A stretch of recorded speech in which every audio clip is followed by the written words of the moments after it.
Oi, gente.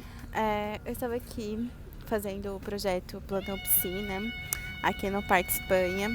E aí eu estava lendo esse livro daqui, que é Princípios de Psicologia Geral, do Rubinstein. E tem uma história super legal desse livro. Eu estava na Espanha e Madrid. E aí nós andamos mais ou menos uns 15 quilômetros a pé para buscar esse sebo, onde eu encontrei esse livro, porque é tipo muito, muito, muito raro encontrar esse livro. E tava tipo muito barato comparado com o que tava vendendo pela internet. Eu acho que eu paguei 14 euros. Não é barato, mas comparado com as outras vendas, sim. E tenho esse livro desde então e li algumas partes, pequenas partes, e não tive tempo por conta do mestrado e tudo mais da vida, né? E aí hoje eu tava aqui esperando as pessoas chegarem, né? E tava lendo. E queria comentar um pouquinho com vocês sobre por que é difícil estudar. Por que as pessoas têm tanta dificuldade de estudar? É muito estranho falar aqui no meio de todo mundo.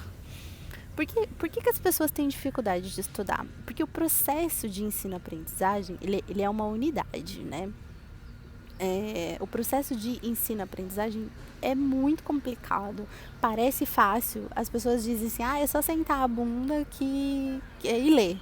Não é, gente, não é só ler, é compreender, é entender, é ter conteúdos para relacionar com aquilo que você está lendo. Se você não tem uma base anterior para aquele assunto que você está lendo, você não vai conseguir compreender. Então, no mínimo, você tem que ter uma interpretação de texto para poder entender que você não sabe sobre aquele conteúdo, ou de saber onde você vai buscar conhecimento anterior para aquilo que você está buscando.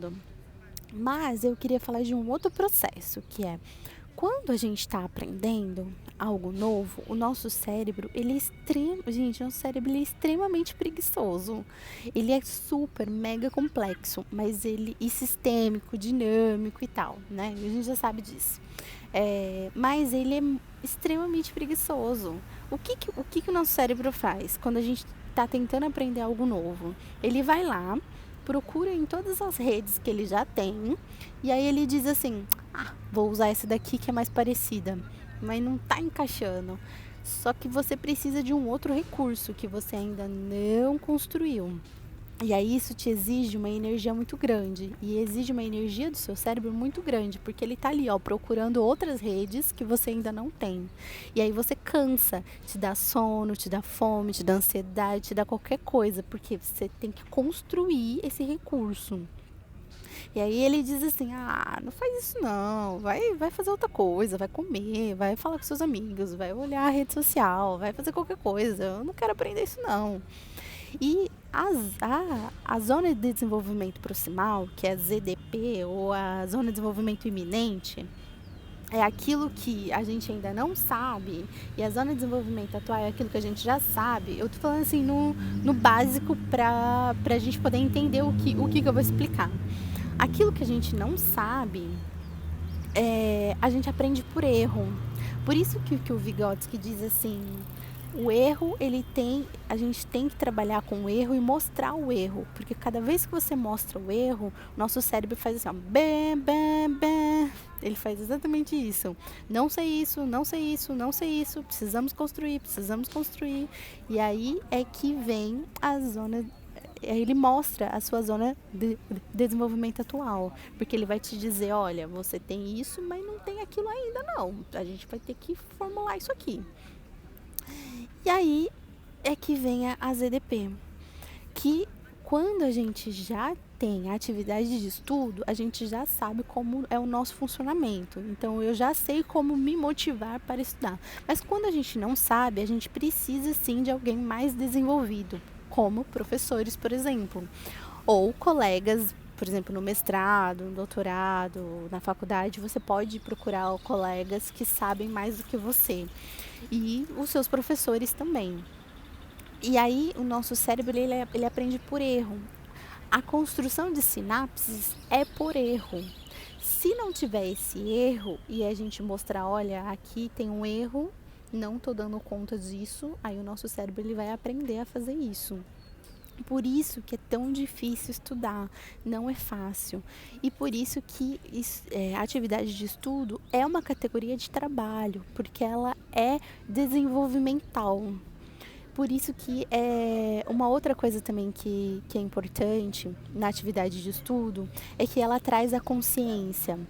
A atividade em si faz com que movimente os nossos pensamentos. E o nosso pensamento, o nosso processo cognitivo, ele não está apartado das nossas emoções. Então, por isso que vai mexer com todas as suas emoções. Toda vez que você aprende algo novo, você aprende algo novo também sobre você mesmo e também sobre o mundo. E a sua consciência sobre as suas atividades, sobre as suas relações, sobre você mesmo, sobre a ciência, sobre o próprio conteúdo que você está assimilando, que você está aprendendo, também se modifica.